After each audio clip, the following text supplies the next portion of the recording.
Mercedes fait exploser le prix de ses abonnements en Allemagne. En Allemagne, le format d'abonnement sans engagement de la gamme EQ prend une sérieuse claque avec près de 70% d'augmentation. 70%, ok, d'accord. Une augmentation justifiée par un besoin d'assurer les marges. Ok. C'est beaucoup quand même, hein. La palme de la hausse revient à la location d'un EQC, plus 69%. En plus, le QC qui est en fin de vie, les gammes compactes ne sont pas en reste. Le premier prix d'une EQA dans ce format de location est à 1300 € contre 849 € jusqu'à... Attends, mais attendez, 450 € d'augmentation. Mais c'est monstrueux. Pour le QB, les tarifs passent de 950 à 1550. 600 €. Le très haut de gamme bouge moins avec 9% d'augmentation des mensualités sur une QE à 1750 €. Le QS démarrait là à 3000 €. Bah oui, bah bien sûr, 3000 €. 3000 € par mois, bah c'est évident. Évidemment, ces loyers sont élevés, mais s'explique aussi par la possibilité de rendre la voiture n'importe quand. Même si pour Mercedes, c'est une belle manière de rentabiliser le début de vie des EQ une fois immatriculés, avant de les remettre en vente, ou un leasing plus classique, c'est surtout bien plus cher que la concurrence. Audi et BMW proposent également des abonnements là, à l'automobile électrique, qui permettent de séduire les clients qui hésiteraient, mais à des prix bien différents.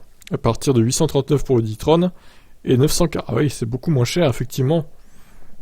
Mon confrère allemand se sont par ailleurs étonnés de voir cette politique appliquée en Allemagne alors que le prix de l'EQE sont vus à la baisse en Chine où les ventes de la berline seraient décevantes. Alors pourquoi de tels tarifs? Nous avons une politique de prix claire et cohérente chez Mercedes-Benz. Notre objectif est d'obtenir des prix raisonnables sur tous les marchés basés sur des avantages élevés pour le client grâce à une substance de produit convaincante. La croissance rentable est notre orientation de base, même avant la croissance pure des ventes. Comprendre par là que le maintien des marges devient une priorité pour Mercedes, y compris sur cette location moyenne durée. Ouais, non, mais attendez, enfin... Mais personne va... J'aime beaucoup Mercedes, mais personne va acheter, va prendre ses offres. Même pas acheter, c'est pas de l'achat, c'est de la location, là. Mais, enfin, même une QA à 1300 €, excusez-moi, mais non, en fait.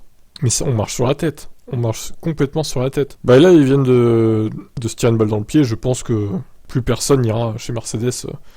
Déjà que j'ai un peu de mal avec ces tarifs format d'abonnement sans engagement et tout inclus, là, c'est des tarifs hors de prix, hein, clairement. C'est délirant. Mais là, avec des tarifs pareils, c'est l'horreur. Voilà, vous en pensez quoi? Autant acheter les voitures, hein, ça sera plus rentable sur le long terme. Bon, c'est étonnant, hein, tout ça, hein, je vous laisse commenter.